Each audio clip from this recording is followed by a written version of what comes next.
INS Vikrant. 2 सितंबर को इसका पुनर्जन्म होगा। पीएम मोदी इसे इंडियन नेवी को सौंपेंगे। नया आईएनएस विक्रांत भारत में बना पहला एयरक्राफ्ट कैरियर है। और ये मंडे मेगा स्टोरी है इसी आईएनएस विक्रांत के पुनर्जन्म की। आईएनएस विक्रांत की कहानी शुरू होती है 4 मार्च 1961 से। उत्तरी आयरलैंड का बेलफास्ट भारत की उच्चायुक्त विजय लक्ष्मी पंडित ब्रिटेन से खरीदे गए एचएमएस हरक्यूलिस के डेक पर पहुंची। उन्होंने यहां इंडियन नेवी का झंडा फहराया। नेवी में शामिल होते ही इस एयरक्राफ्ट कैरियर का नाम रखा गया आईएनएस विक्रांत। 31 जनवरी 1997 को नेवी से रिटायर होने तक 36 सालों में आईएनएस विक्रांत ने देश की बड़ी सेवा की। 1971 की जंग में आईएनएस विक्रांत ने अपने सीहॉक लड़ाकू विमानों से बांग्लादेश में मौजूद पाकिस्तानी सैनिकों का संहार किया। कारगिल जंग के बाद भविष्य के खतरों से निपटने की तैयारी हो रही थी। प्रस्ताव रखा गया एक विशाल एयरक्राफ्ट कैरियर बनाने का जो स्वदेशी हो। इंडियन नेवी के पास ऐसे युद्धपोत ऑपरेट करने का एक्सपीरियंस तो था, लेकिन बनाने का नहीं। अटल सरकार में कैबिनेट कमेटी ऑन सिक्योरिटी ने 2002 में इस प्रोजेक्ट को मंजूरी दी। इंडियन नेवी के डीएनडी ने इसका डिजाइन बनाया। कोचिन शिपयार्ड लिमिटेड में इसका 60:40 के रेशियो के साथ कंस्ट्रक्शन शुरू हुआ, यानी 60% भारतीय सम्मान और 40% विदेशी।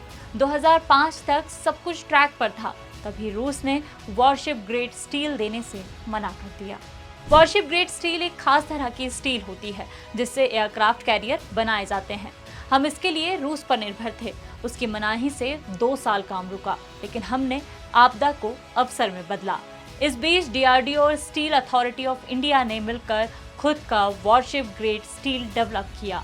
2009 में आईएनएस विक्रांत का प्रोग्रेसिव कंस्ट्रक्शन शुरू हुआ और अब 2 सितंबर 2022 में आईएनएस विक्रांत भारतीय नेवी में कमीशन होगा।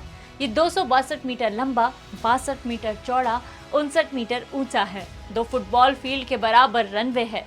इसमें 4 LM-2500 गैस टर्बाइन्स हैं जो 88 मेगावाट पावर जनरेट करेंगे। 14 डेक हैं, 2200 compartments, multi speciality hospital, canteen के साथ मॉडर्न किचन भी, जहां 1 घंटे में 1600 लोगों का खाना बन सकता है। एक बार ईंधन भरने पर यह 45 दिन तक समुद्र में रह सकता है और वहीं इसे रिफिल भी किया जा सकता है। आईएनएस विक्रांत टारगेट एलिफेंट है, यानी ये इतना विशाल है कि जंग के दौरान इसे छुपाया नहीं जा सकता। इसीलिए सुरक्षा के खास इंतजाम किए गए हैं। विक्रांत में 32 मीडियम रेंज की सरफेस टू एयर मिसाइल होंगी, AK-630 रोटरी कैनन्स और Indian anti missile naval decoy system से लैस होगा।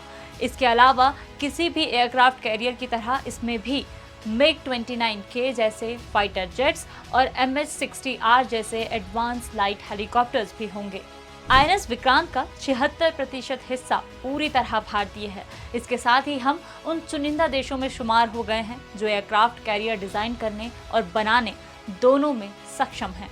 तो ये थी आईएनएस विक्रांत की पूरी कहानी, जिसे बनाने में 500 से ज्यादा भारतीय कंपनियां शामिल हुई। और भी ऐसे ही वीडियोस के लिए जुड़े रहिए दैनिक भास्कर ऐप पर, क्योंकि सच करीब से दिखता है।